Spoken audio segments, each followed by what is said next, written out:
All right, everybody, training for bullet edgers. Dave's going to be helping me today. So normally, common practice for what I recommend is we install chip. Check your purchase order. Oftentimes there's a discrepancy on whether we install chip or not underneath our bullets. Just check if it's on there. If it is, then we promise the client we're going to be doing it. The reason I install chip underneath my bullets is that it provides additional drainage, preventing a little bit of heave with the frost. So it just allows it to drain better, but you can install them in dirt. It's not a bad thing. It's just, in my opinion, it could be a little better with the chip underneath. So installing bullets. And chip is the 3/8 inch limestone. Correct. 3/8 inch limestone chip. If you're looking at installing bullets, you're going to be installing them flush to grade. So you're just going to, plane off of the grass side. Then when you install on the bed, you're going to drop the bed height, whatever your material depth is on the inside. So if you got 3 inches of rock going in, just make sure it's 3 inches lower on the inside.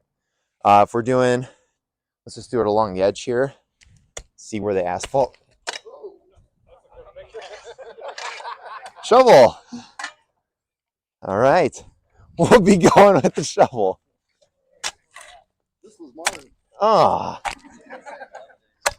I think so. As you can see, I like the pickaxe because it's nice and narrow, but you can use a shovel.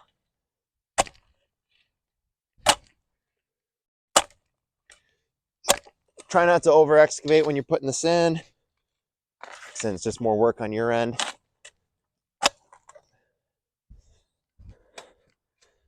Just get a trench dug. It's good to spray this out beforehand with a spray can. It's in the shop if you're ever looking for marking paint. And mark it off of the line first. Yep, so go around your beds, mark them with spray paint. Measure off of the house to get your bed depth with the tape. Then just make your dots. Then string line it if you're doing a straight line. And then spray over the string line. That gets you your straight lines because you don't want a straight run to be doing this. So when you're installing bullets, you're just going to want to use chip, or in this case, dirt, to feather underneath. And then the way I always tell people to install bullets is start from the bullet end and then work backwards, because then you're installing them like this and you're beating on this end as opposed to beating on this end. The tails, if you twist just a little bit, they bust out and then they're no good. So you can install this, check flush. If you're working with a mallet, you're just going to be beating down the ends. Probably can't see very well. Me standing here, but you're going to be beating down. And then I usually have something sitting around like a torpedo level or a 2-foot level. A 2-foot level is good because you can plane the ground as well as check your height going along. A lot of guys, take a step back, look at their work, or set a 4-foot level on it just to make sure you're doing all right for height. As you get better at it, you get better at eyeing it up. But then if you have your bedding layer down there, you can just shove a little bit more underneath if you need it. So in this case, this end's a little low. Get some material under there, and then you're just going to beat it flush. And then you're going to want to check for in and out level as well. So use your torpedo this way, checking so it's not leaning it this way or this way too much. And then when you install them together, you're just going to want to, like I said, put that in. They're coping so they can curve just like this. You're not going to want to exceed this notch out, of course. But if you're working on getting that joint tight, just make sure that you're not beating too hard on one side. You're going to bust that corner out. So those are the things to keep in mind when you're installing bullets, and checking for level going across over a longer range. Any other questions on that?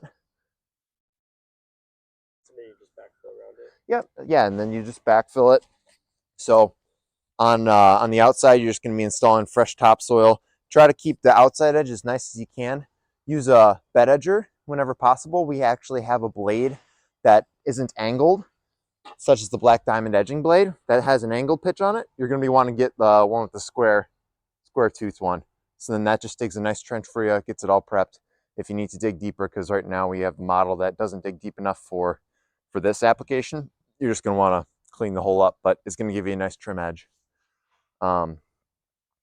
So yeah, keep them tight to the outside, and then on the inside, make sure your excavation is deep enough for the bedding material.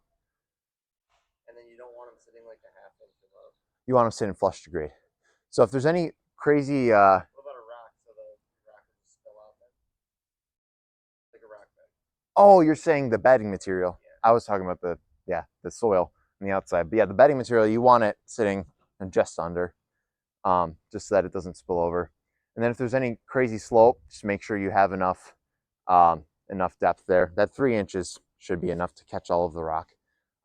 Something I was talking to Josh about the other day is if you're having an issue where there's an existing bed and you're installing bullets, and it's hard to excavate all that material out. Something that I've done before is taking a hand tamp along the inside edge. So if there's stone in there, you just work the hand tamp along the inside, just tamping it in so that it doesn't like to roll out. Even if there's fabric down, it'll make imprints of the rock into the fabric, and then it'll just create a better seat for it. So, any other comments? Helpful tips for How you do your corner? how you do your corners? Oh, yes, edges. Yeah, so what you're going to do for starting and finishing, so if this is up against a concrete sidewalk or house or whatever, like I said, start with the bullet nose and then work your way around. Whatever you're doing on a house, you want it to be symmetrical, so always start the same way. So if you're working off of one bed over here and there's a separate bed over here, make sure they're both going the same way, just so it looks put together.